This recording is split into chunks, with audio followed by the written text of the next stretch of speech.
Well, once again, we want to welcome to a seminar on prophecy based on the book of Revelation. And we are going through chapter 9, talking about Islam in Bible prophecy. And we're beginning to understand the teachings, the traditions, the way they think, so we can relate to them. We can become friends with them.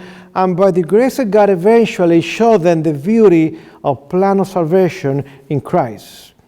I continue talking to you about the traditions. For example, the Quran prohibits the use of alcohol, also tobacco, and some animals are not allowed to be eaten. For example, the horse or ass. However, they can eat the camel, but they cannot eat pork either. A man can divorce his wife. All he has to do is 3 times says, "I divorce you." And that's it, he's divorced. After 3 months, he has to give the wife 3 months. If she's not pregnant, then he can really say, okay, the divorce is over, you go your way, I go my own way. A woman cannot divorce a man.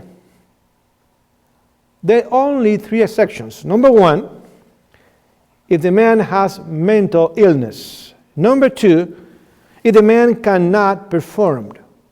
Number 3, if he becomes a member of another faith. Those are the 3 reasons why a woman can divorce her husband. A man can marry a Christian or a Jewish lady because they come from Abraham.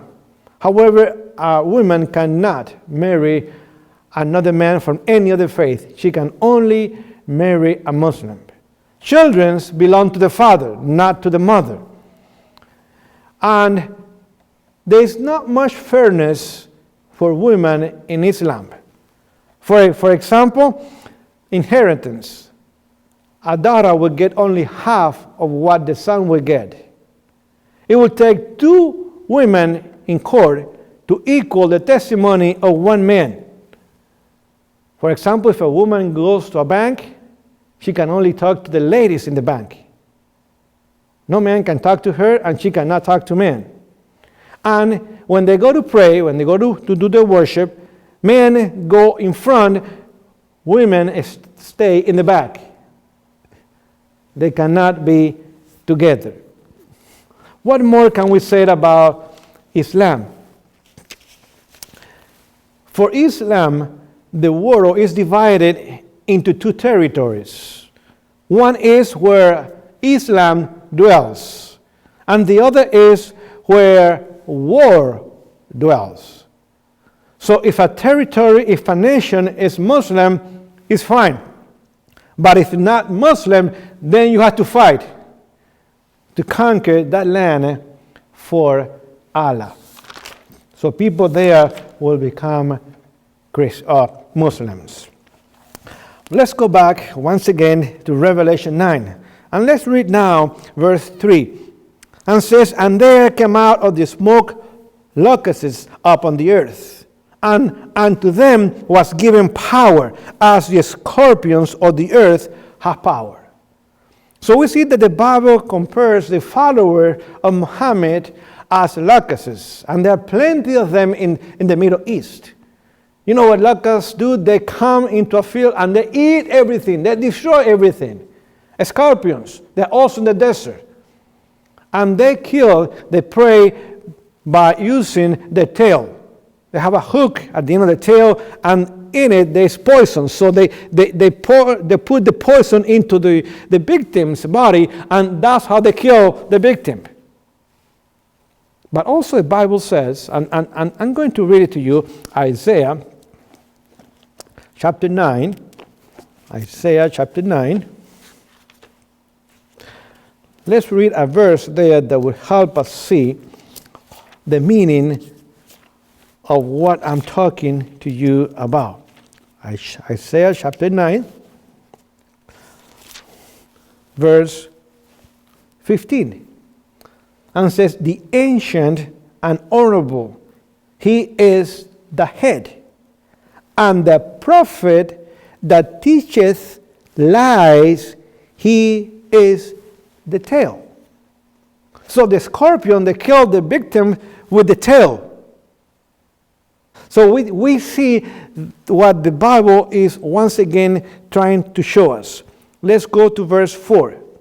And it was commanded them that they should not hurt the grass of the earth, neither any green thing, neither any tree, but only those men which have not the seal of God in their forehead. Let's see what the meaning of that is. The Bible is saying that they were commanded, Muhammad and his followers, not to hurt the grass of the earth, neither any green thing, neither any tree. What is the meaning of green things in the Bible, or trees? Let's go back to the book of Psalms. Psalms chapter 1. Psalms chapter 1.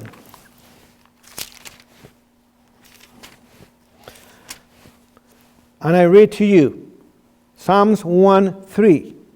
And he shall be like a tree planted by the rivers of water, that bringeth forth his fruit in his season. His leaf also shall not wither, and whatsoever he doeth shall prosper. So we see that the green things, the tree, means the faithful people to God. Those who are faithful to God are considered trees or green things of the earth. And the Bible says that he was commanded and his followers not to hurt, not to destroy, not to damage those who are faithful to God. However, it says that but only those men which have not the seal of God in their forehead. What is the seal of God? It's the Sabbath. So they are to hurt those that have rejected the seal of God, the Sabbath. They have embraced an spurious and false Sabbath, Sunday. See, when Islam came to being, a century later after the papacy, he began to spread in Asia and the Middle East and Northern Africa. However, there were Christians in those areas that were protected because now there was a barrier that was put up and the papacy could not go beyond it. Also, the Christian behind that protection, they continue to be faithful to God. They continue to worship God on the Sabbath day. Coptics, the Christians in Ethiopia, in Armenia, and many other places, they continue to keep Sabbath as a holy day, and they were protected from being taken over by the papacy. So the papacy was not able to go beyond that, was quarantined, so to speak, only in Europe, but was not able to go beyond that barrier that God raised. Even though Satan was raising the movement, God was using it as well to protect his faithful and loyal people. By the way, that was not the only time. If we go to the 16th century, there is the Reformation time, 1529 to be precise. The Emperor Charles V gathered the reformers or the German princes that have embraced the Reformation. And he told them, you need to recant your faith in the Reformation. In my empire, there's only one church, one faith. That's the Catholic Church and the Catholic faith. There's no room for another church or faith. So you need to recant and to come back to the Catholic Church. The German princes said to the emperor, Emperor, we are willing to work with you. We are willing to support you. However, in matters of conscience, the government, not even the emperor, has a right to tell us what to believe at all. See, the German princes were the fathers of the religious liberty movement. they realized that between God and the individual, no one, no matter how high his position, how famous, how rich, how wealthy, how popular he was, no one had the right to intervene. However, the emperor says, I'm sorry to hear that, but if you don't come around, if you don't do what I'm telling you, I'm going to rally my army, and we're going to wipe you out. So you better think about it and come back and tell me what I want to hear. However, the emperor received news that the Muslims, the Turkish Muslims, have come all the way from Istanbul to the heart of Europe, Vienna, Austria. Almost 500,000 troops. And when they went through Hungary, just to show the powers, over 200,000 men were killed. Now they have besieged the city of Vienna. And they are coming to conquer Europe. They are coming to destroy the emperor's empire. They are coming to dethrone him. They are coming to kill him and his family. And he says, I need to go and face them. And then he asks the German princess, are you willing to come and to help me fight the Muslims? Because if we don't fight them, they're going to wipe us out. They're going to kill us. The princess says, yes, we're willing to go and help you. We're going to fight with you against the Muslims. So they went from Germany to Vienna, and it took about 5 years to really conquer Vienna again and destroy them and push them out of Europe. By the time the emperor came back, half of his empire has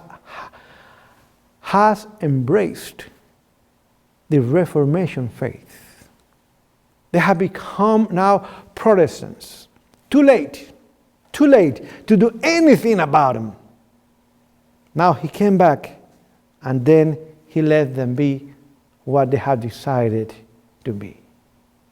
See, God used the Muslims once again, as he has done in the past, to defend his faithful and loyal people against the apostasy that is found in the papacy. And the reformers were spared because the threat of the Muslims diverted the attention of the emperor to face the real issue that he was facing, and it was an invasion of the Turkish forces into his territory. But let me give you another example. 1840, the fall of the Ottoman Empire. By the way, when the papacy fell in 1798, 42 years later, then the Turkish or the Muslim Empire and the Ottoman Empire fell. There was no need now to continue punishing the apostasy in the Christian faith, because the papacy was out of business. And then Islam was put out of business as well. However, Josiah Litch, the second man in the Millerite movement, wrote an article and placed that article in the Philadelphia newspaper 2.5 years before it happened, saying that the Ottoman Empire is going to fall on August 11, 1840. At the beginning, no one paid attention to the article. They believe that he's making things up. He doesn't know what he's talking about. However, on August 11, 1840, the Ottoman Empire fell. Do you know what that did to the Millerite movement? It gave to the Millerite movement a huge impact. Now the people said, hold on, perhaps they know what is going to happen, because they knew about the fall of the Ottoman Empire when there was no evidence for it. 2.5 years before. And it happened not only to the right year, the right month, but the right day. August 11, 1840. So if they know about prophecy that has already been fulfilled, perhaps they know that another prophecy is going to happen soon, and that is the second coming of Christ.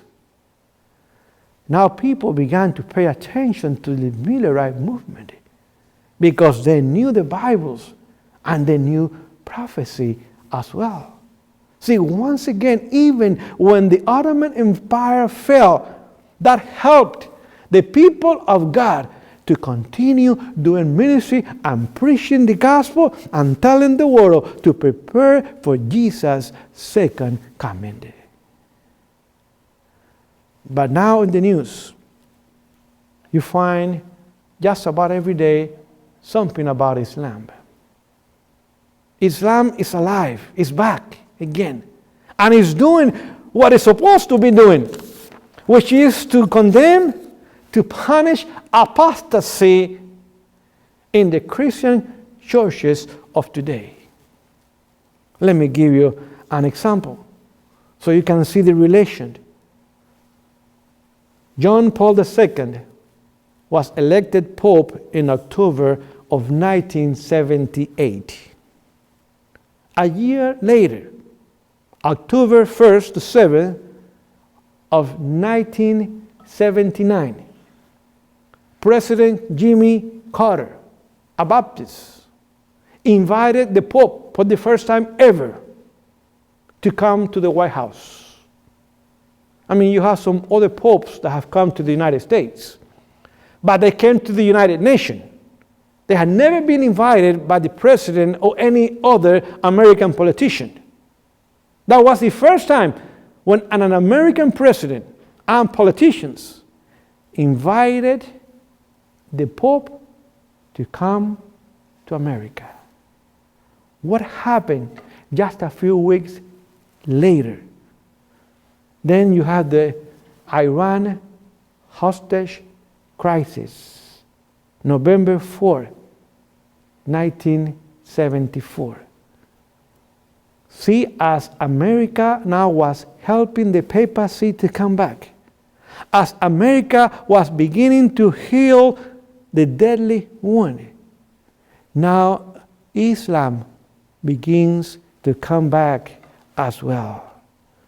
Then in December of that year, 1979, the Soviet Union then invaded Afghanistan.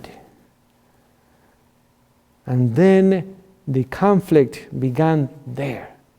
The United States then created the Taliban to fight the Russians. So the United States now was using Islam to fight the Russians in Afghanistan. Eventually, out of the Taliban came Al-Qaeda and even ISIS.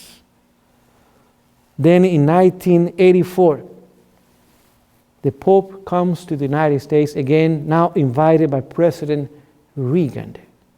That year, the United States established diplomatic relationship with the Vatican. Now the United States recognized the Vatican not only as a church, but only as a state. That's important. Then what happened as a result of that? In 1986, Marines are sent to Lebanon.